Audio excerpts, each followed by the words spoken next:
La Voz de América presenta. Alerta del presidente de Ucrania sobre posible ataque de Rusia al cumplirse 6 meses de la invasión. Nosotros hemos visto víctimas jovencitas traficadas para el propósito del tráfico sexual. Autoridades en Florida advierten que migrantes son el blanco principal de los traficantes humanos. Además, Departamento de Justicia declara a San Diego como epicentro del tráfico de fentanilo. Y el Papa Francisco clama por una solución negociada a la crisis en Nicaragua.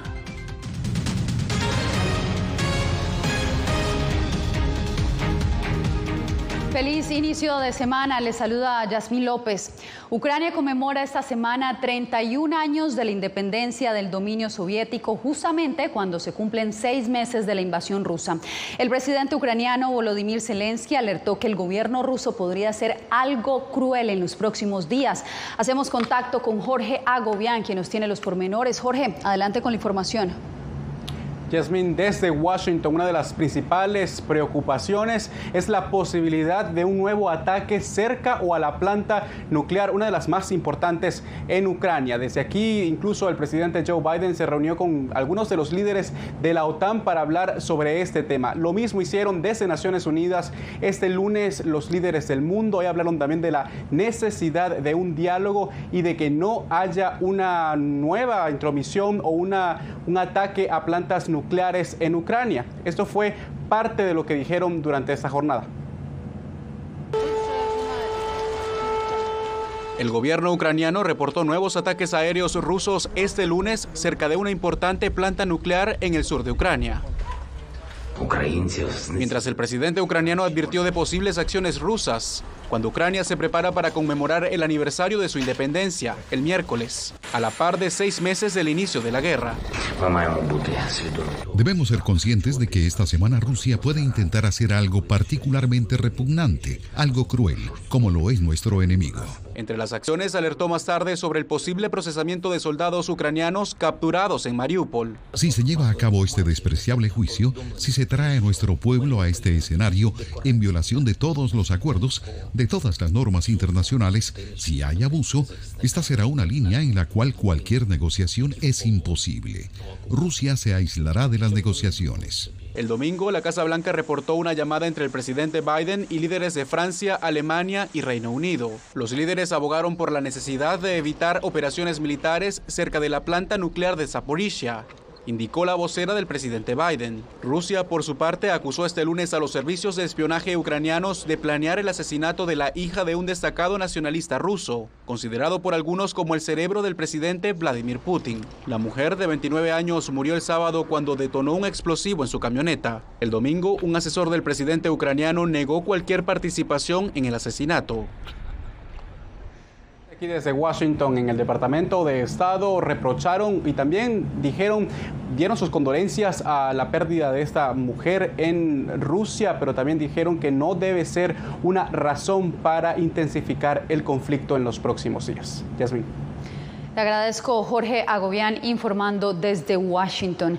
Bien, y entre tanto, el Papa Francisco y las Naciones Unidas reaccionaron a las acciones recientes del gobierno de Daniel Ortega contra la Iglesia Católica en Nicaragua, que incluyen el arresto de 5 sacerdotes y la prohibición de procesiones. Estamos en directo con Donaldo Hernández. Donaldo, ¿qué reacciones han generado estos pronunciamientos?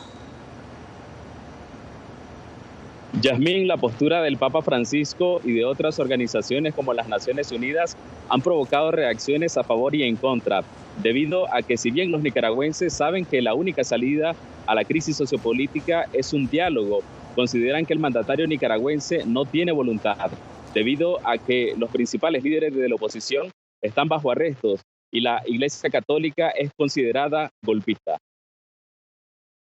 Hermanos y hermanas, sigo desde cerca con preocupación y dolor la situación creada en Nicaragua. Es el primer pronunciamiento del Papa Francisco sobre la nueva etapa de represión contra obispos y sacerdotes, que según la Iglesia Católica Nicaragüense inició este 2022 y ha dejado 8 religiosos en prisión. Quisiera expresar mi convicción y mi deseo que por medio de un diálogo abierto y sincero se pueda aún encontrar las bases para una convivencia respetuosa y pacífica. El llamado del sumo pontífice a un diálogo ha provocado opiniones a favor y en contra, pues hay quienes consideran que el presidente Daniel Ortega no tiene voluntad de dialogar ni siquiera con el Vaticano. Que ellos no quieren dejar a nadie que tenga la valentía de levantar su voz. Las Naciones Unidas, al igual que el Papa Francisco, han seguido de cerca la situación de la Iglesia Católica, según informó un portavoz. El secretario general está muy preocupado por la grave obstrucción al espacio democrático y cívico en Nicaragua y por las recientes acciones contra organizaciones de la sociedad civil, incluidas las de la Iglesia Católica. Hasta el cierre de este informe, el gobierno del presidente Daniel Ortega no se ha pronunciado sobre el llamado al diálogo del Papa Francisco. Las relaciones entre Managua, el Vaticano y las Naciones Unidas no están del todo bien. El gobierno del presidente Daniel Ortega acusa a las Naciones Unidas de responder a los intereses de Estados Unidos. Y en marzo de este año, el embajador del Vaticano fue expulsado y hasta este momento no han nombrado a un nuevo diplomático. Yasmín. Te agradezco, Donaldo, por el reporte.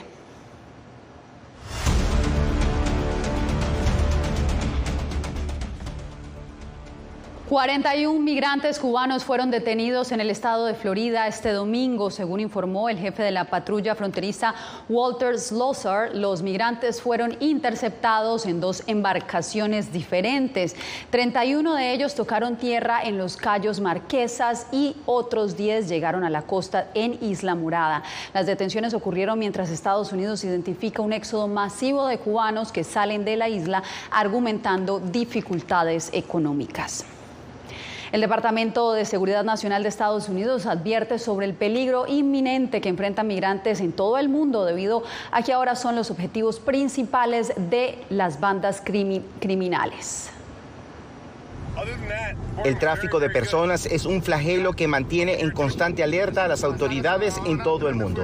En Estados Unidos, el Departamento de Seguridad Nacional destaca que este crimen no distingue sexo, raza ni edad. O sea, nosotros hemos visto víctimas jovencitas que son traficadas para el propósito del tráfico sexual y hemos visto personas en sus 50, 60 que lucen para tráfico laboral.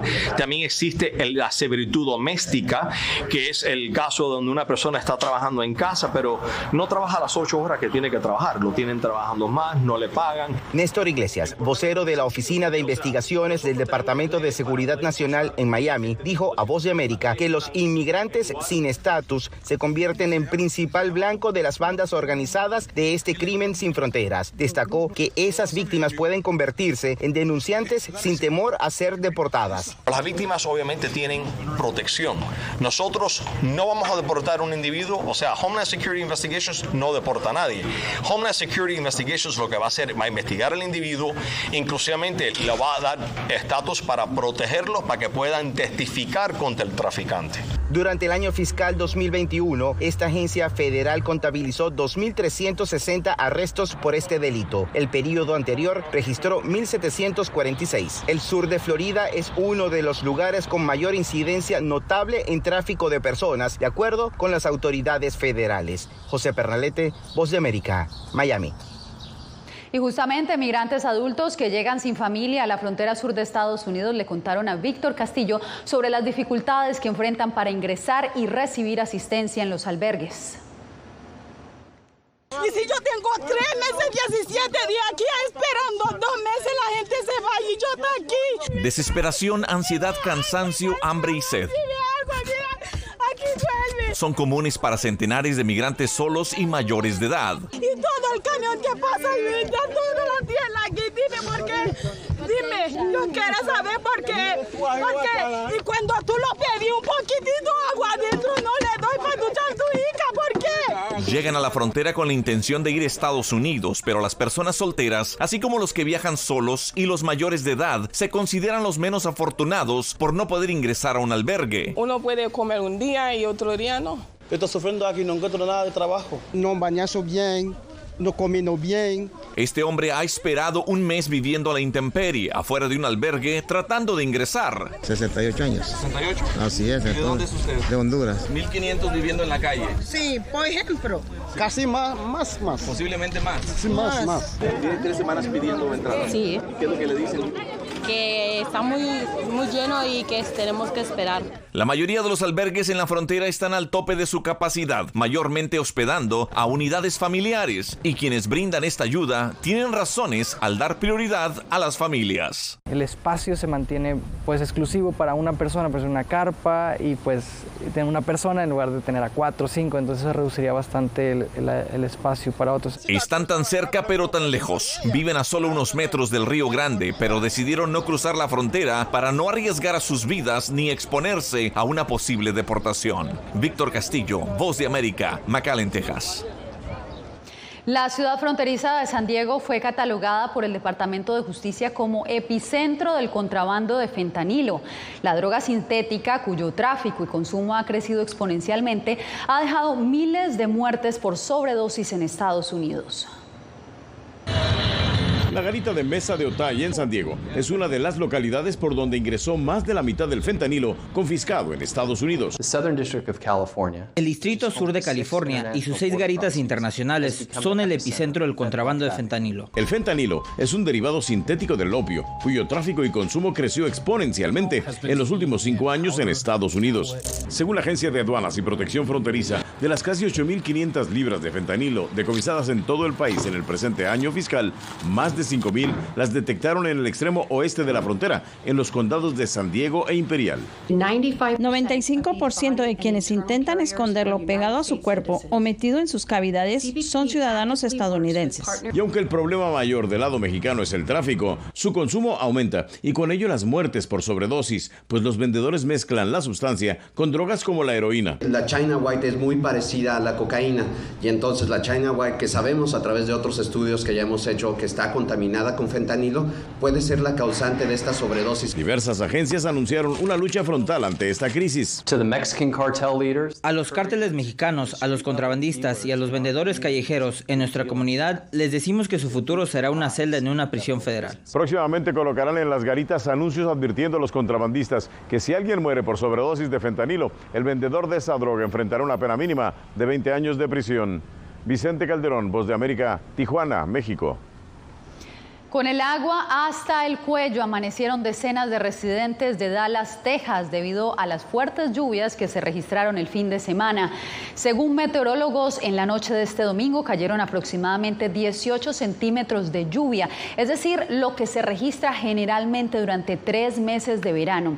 En el área de Dallas-Fort Worth se inundaron calles, decenas de vehículos quedaron atrapados y sembradíos desolados.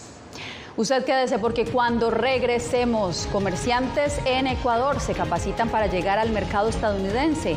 Todos los detalles al volver.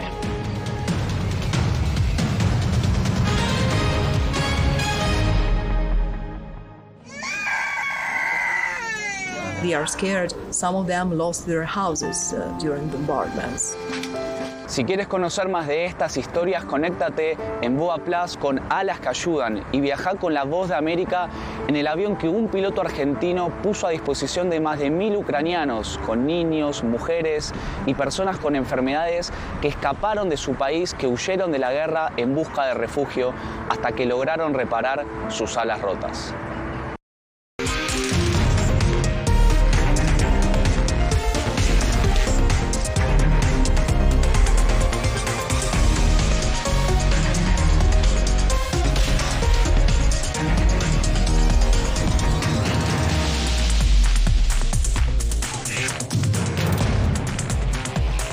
Venezuela 360, cada semana por La Voz de América. ¿Qué tal? Desde Washington comienzan las noticias en El Mundo al Día. Día a día, desde la capital de Estados Unidos y donde se producen las noticias que más te impactan. El objetivo es llegar al otro lado de la frontera para pedir asilo. La Voz de América te conecta con El Mundo al Día, los hechos más allá de la noticia, para que tomes decisiones bien informadas, en el lenguaje que quieres, donde quieras y como prefieras. Conéctate con El Mundo al Día. actualidad. Nos vamos a ver otra cepa nueva y otra cepa nueva. Análisis. En realidad, mucha de esta gente va a quedar parada de nuevo y va a ser una tragedia humana. Debate.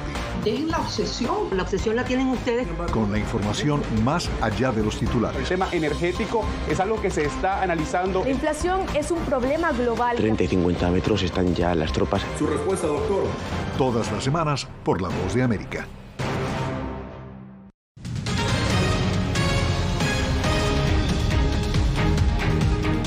La libertad de expresión en Guatemala podría estar en riesgo ante la aprobación de una ley contra la criminalidad cibernética. Expertos le explican a Eugenia Sagastume sobre los pros y los contras de esta normativa.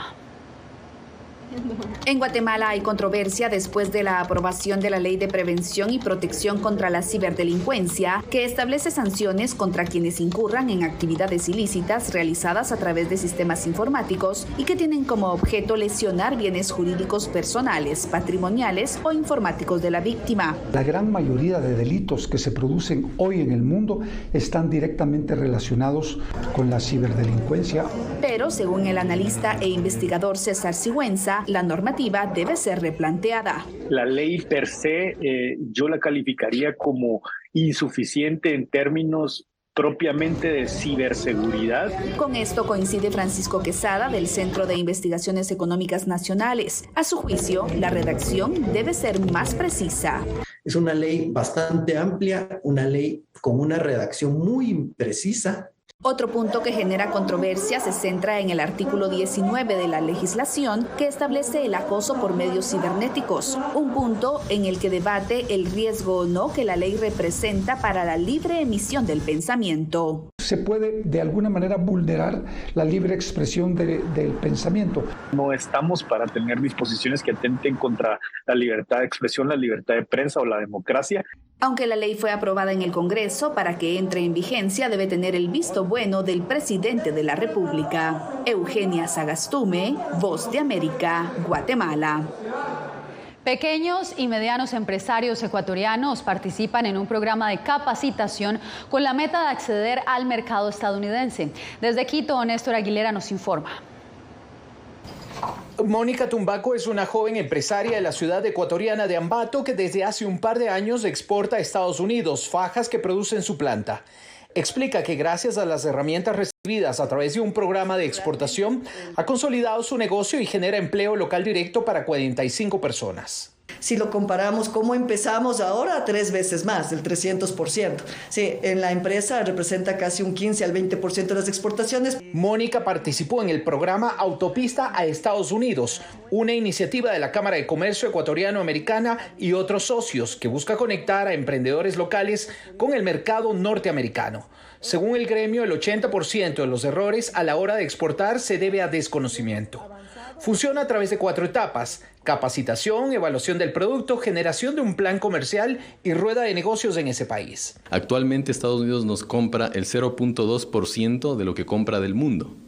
Solo imaginemos si es que ese 0.2 se convierte en 0.4. Para los Estados Unidos seguirá siendo poco, pero para el Ecuador significa duplicar sus exportaciones. Este tipo de iniciativas, dice la Cámara, es importante también porque busca afianzar la relación bilateral, luego de la suscripción de la fase 1 de un acuerdo comercial en 2020. Nosotros exportamos a Estados Unidos alrededor de, y voy a hablar de exportaciones no petroleras, que creo que son las que nos interesan al momento, entre 2.600 y 3.000 millones de dólares. La meta de la Cámara de Comercio es duplicar la presencia de empresas locales y que correspondan a más sectores. Néstor Aguilera, Voz de América, Quito. En minutos, ante el aumento de casos, científicos en Estados Unidos realizan pruebas clínicas de posibles tratamientos contra la viruela del mono.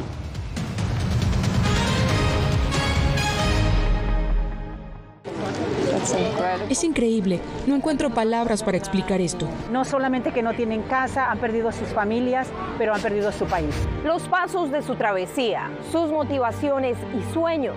Ucranianos y latinos se unen en territorio fronterizo que separa a Estados Unidos y México cuando una era llega a su fin y otra comienza a construirse paso a paso. Vea De Frontera a Frontera, una serie especial de La Voz de América.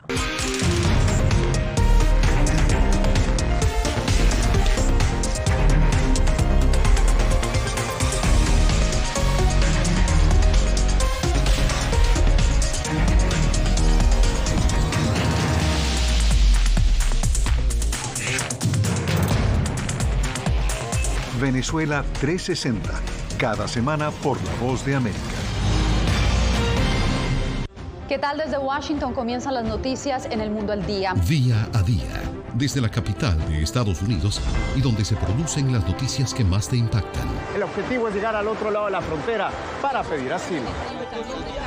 La Voz de América te conecta con El Mundo al Día. Los hechos más allá de la noticia. Para que tomes decisiones bien informadas, en el lenguaje que quieres, donde quieras y como prefieras. Conéctate con El Mundo al Día. La Voz de América te invita a ser parte de nuestra familia a través de las redes sociales. Encuentra en tu muro las últimas noticias de tu país en su conexión con Estados Unidos, la región y el mundo. Historias que empoderan las voces latinoamericanas de política, economía, salud, actualidad, balanceadas y precisas. Únete a un equipo de origen hispanoamericano que trabaja para conectarte con los tuyos. Síguenos en Facebook y conviértete en protagonista de una historia que tú mismo ayudarás a construir.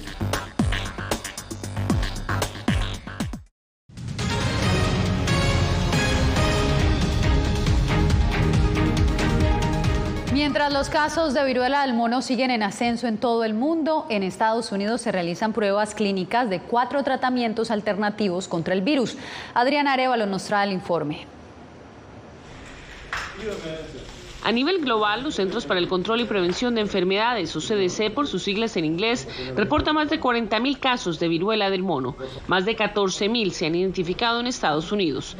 El enfoque de las autoridades sanitarias es la prevención con vacunas y el tratamiento temprano con antivirales. El más conocido es el llamado T-Pox. Ese se desarrolló originalmente para tratar la viruela y, curiosamente, en los estudios obtuvo la aprobación de la FDA para la viruela, que es muy rara, pero obtuvo la aprobación porque era eficaz en primates no humanos que estaban infectados con la viruela del mono.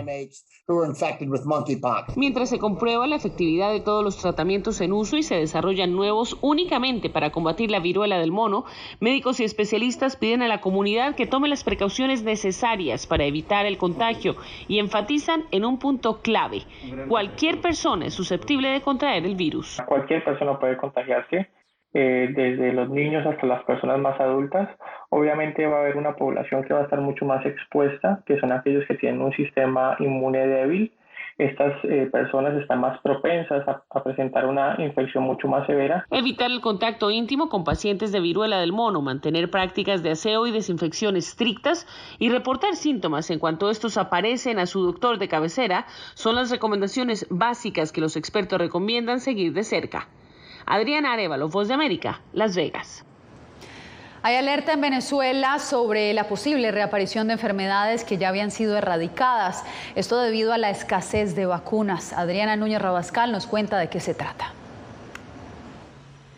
Venezuela le debe al Fondo Rotatorio de la Organización Panamericana de la Salud $11 millones, tal y como lo han confirmado sus directivos.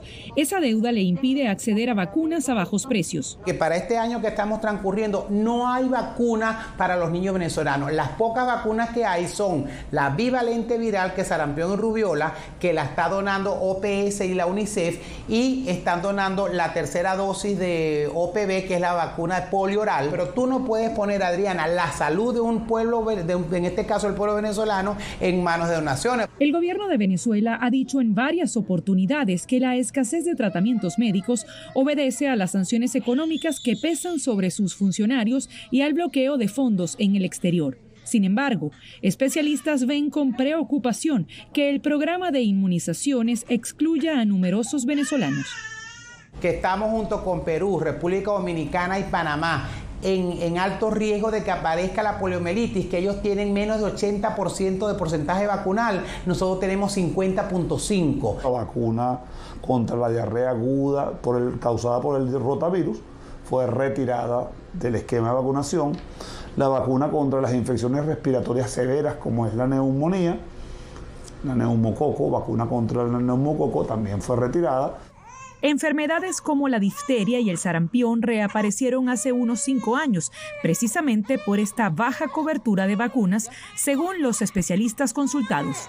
Adriana Núñez Rabascal, Voz de América, Caracas. Hacemos una breve pausa, pero usted no se mueva porque volvemos con más noticias.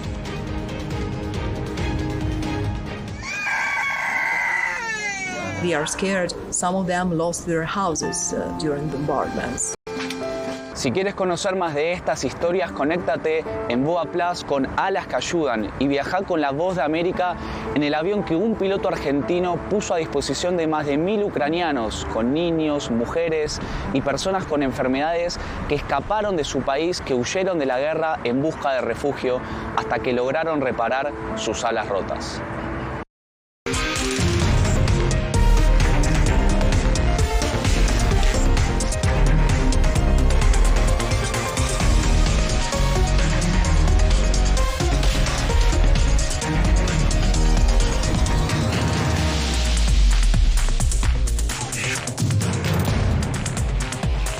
Venezuela 360, cada semana por La Voz de América. ¿Qué tal? Desde Washington comienzan las noticias en El Mundo al Día. Día a día, desde la capital de Estados Unidos y donde se producen las noticias que más te impactan. El objetivo es llegar al otro lado de la frontera para pedir asilo. La Voz de América te conecta con El Mundo al Día. Los hechos más allá de la noticia. Para que tomes decisiones bien informadas, en el lenguaje que quieres, donde quieras y como prefieras. Conéctate con El Mundo al Día. Actualidad. Nos vamos a ver otra cepa nueva y otra cepa nueva. Análisis. En realidad, mucha de esta gente va a quedar parada de nuevo y va a ser una tragedia humana. Debate. Dejen la obsesión. La obsesión la tienen ustedes. Con la información más allá de los titulares. El tema energético es algo que se está analizando. La inflación es un problema global. 30 y 50 metros están ya las tropas. Su respuesta, doctor. Todas las semanas por La Voz de América.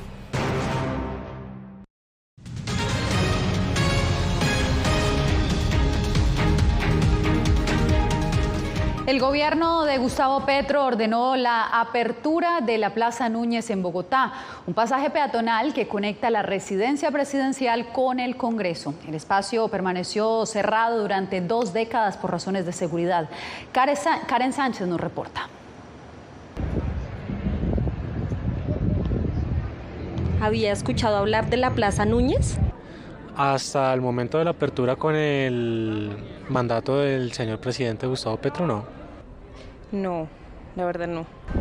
Aunque la Plaza Núñez, ubicada en el centro de Bogotá, era desconocida para algunas personas, desde hace un poco más de una semana se ha convertido en el punto de encuentro de nacionales y extranjeros, ya que después de 20 años fue abierta al público por orden del gobierno colombiano. Había permanecido cerrada por razones de seguridad, pues era blanco de los actores armados del conflicto que ha vivido el país por medio siglo. Una buena jugada del gobierno Petro para hacer entender que la presidencia y el poder está más abierto al pueblo cada vez más. Recibe su nombre en honor a Rafael Núñez, presidente de Colombia en 4 ocasiones. La plaza además ha sido testigo del surgimiento de la Constitución de 1991 y del cambio de 27 gobiernos, pues es a través de este pasaje por donde ingresan los nuevos jefes de Estado cada 4 años a la residencia presidencial. Uno viene, admira los monumentos, este sol que está genial para tomarse fotos, estar con los amigos me parece súper chévere. Este es un escenario propicio para caminar y aprender sobre la historia de Colombia. Los visitantes pueden recorrer la plaza desde las 7 de la mañana hasta las 6 de la tarde sin ningún tipo de restricción. Karen Sánchez, Voz de América, Bogotá. El zoológico de la capital estadounidense está de fiesta porque el cachorro panda, que nació durante la pandemia, cumplió 2 años este domingo. Cientos de visitantes han acudido al Zoológico Nacional Smithsonian para cantarle feliz cumpleaños a Xiao Qi-ji. Sus cuidadores le prepararon un enorme pastel de jugos de frutas congeladas y les llevaron sus golosinas favoritas, entre ellas papas dulces, manzanas, zanahorias, peras, caña de azúcar, plátano y por supuesto las ramas de bambú. La fiesta continuará todo este mes. Con esto nos despedimos por hoy. Gracias por informarse con nosotros.